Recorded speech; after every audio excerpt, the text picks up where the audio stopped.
It feels like the entire script of the Middle East has been flipped on its head in just the past 72 hours. Just when the pundits in Tel Aviv and Washington were dusting off their hands, congratulating themselves on a job well done, claiming the Lebanese resistance had been crushed, defeated, and wiped from the board, the battlefield delivered a brutal, humiliating reality check. You have to understand the context here, because the mainstream media will never give it to you straight. Hezbollah just shoot down an Israeli military helicopter and trap paratroopers on the ground? Hezbollah rockets strike near Israel's northern border. The attack is raising fresh fears for Israel that Hezbollah is still alive. Tensions escalated dramatically between Hezbollah and Israel after the pro-Iran militant group carried out its most chilling attack yet on the Israeli military since the fresh escalation began. This all ignited after the United States and Israel, in an act of unprovoked and illegal aggression, launched a massive military campaign against Iran. Their stated goal? To deliver a knockout blow to the axis of resistance. They assassinated Iran's supreme leader, Ali Khamenei, in a cowardly strike, thinking that decapitating the leadership would cause the entire front to collapse. They were tragically mistaken.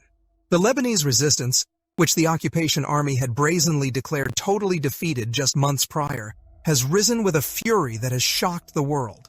In a devastating response that made a mockery of Netanyahu's recent boasts that his strikes had ended the resistance, the so-called defeated special forces, the Radwan Force, executed an operation so precise and so lethal that it has sent shockwaves all the way to the Knesset. We are talking about the capture of over 200 occupation soldiers. Let that number sink in. This wasn't just a skirmish at the border. This was an elite force attempting to land inside Lebanese territory across the blue line, thinking they were marching into a vacuum. Instead, they walked straight into a trap.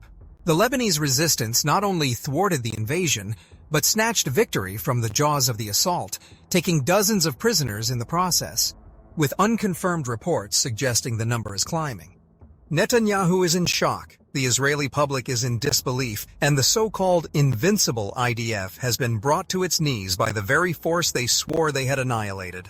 But before we dive deep into the details of this humiliating defeat for the Zionist project and the breathtaking bravery shown on the ground, I need you to do something. If you value news that actually tells you the truth, that doesn't bow to the pressure of Western hypocrisy and censorship, you need to hit that like button.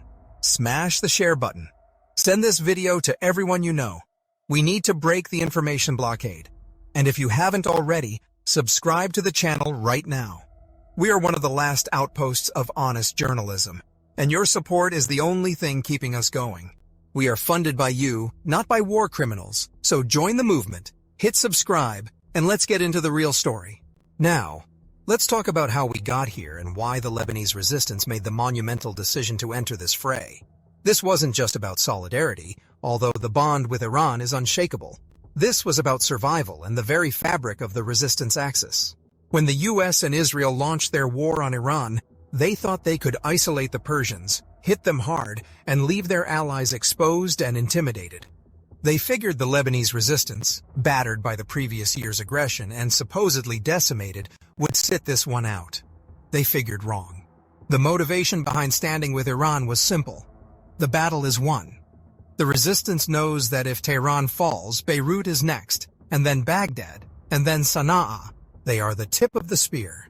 And as the leader of the resistance stated clearly in his latest address, the retaliation against occupation forces was a direct response to the massacres in Iran and the ongoing genocide in Palestine.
They struck to tell the world that the blood of the martyrs is a covenant, not a negotiation.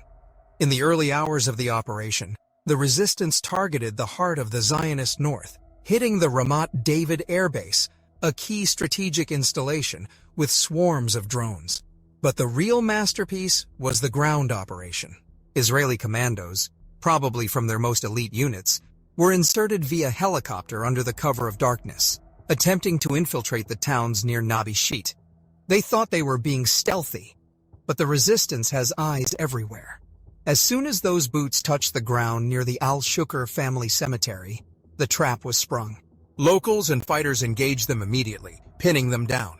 The occupation forces panicked. They had to call in the Air Force, their own Air Force, to bomb the roads around their own soldiers just to try and extract them. But it was too late. The Radwan force, the very unit Israel claimed to have dismantled, swept in. The result? 200 occupiers captured, dozens more killed, and the rest fleeing in helicopters, leaving their dead and their sophisticated equipment behind.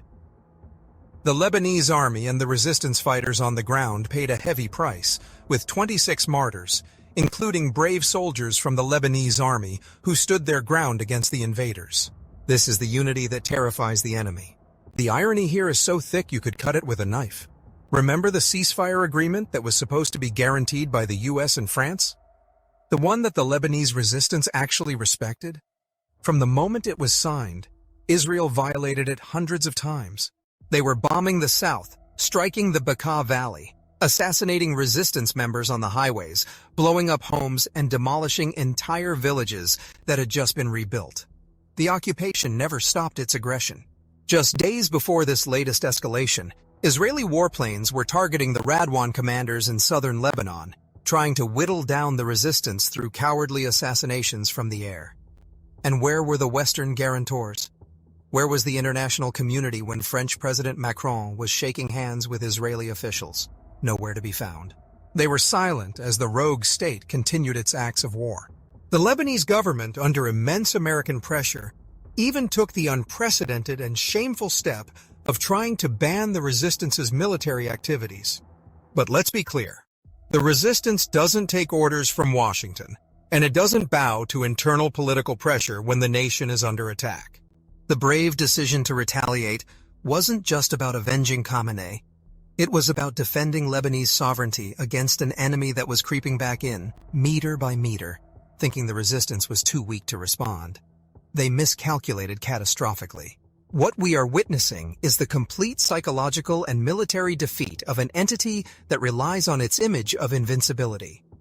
For years, Netanyahu has stood on podiums and mocked the resistance.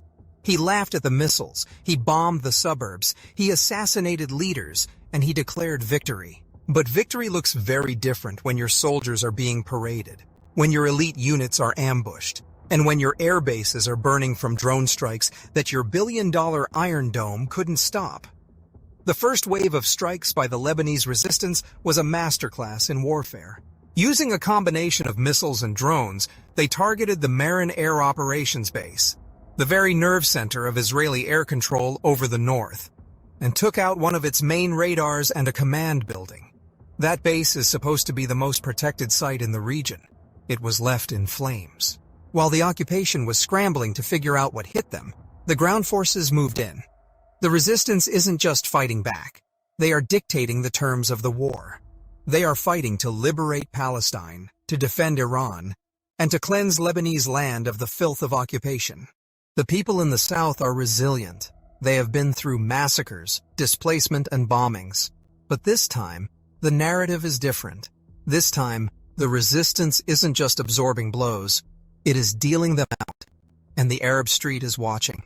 From Yemen to Iraq, the pulses are racing, because for the first time in a long time, the Zionist entity is running scared, hiding in shelters, and begging the Americans for help, while their soldiers are in the hands of the Lebanese resistance. This is the dawn of a new reality in West Asia, and it is absolutely beautiful to witness.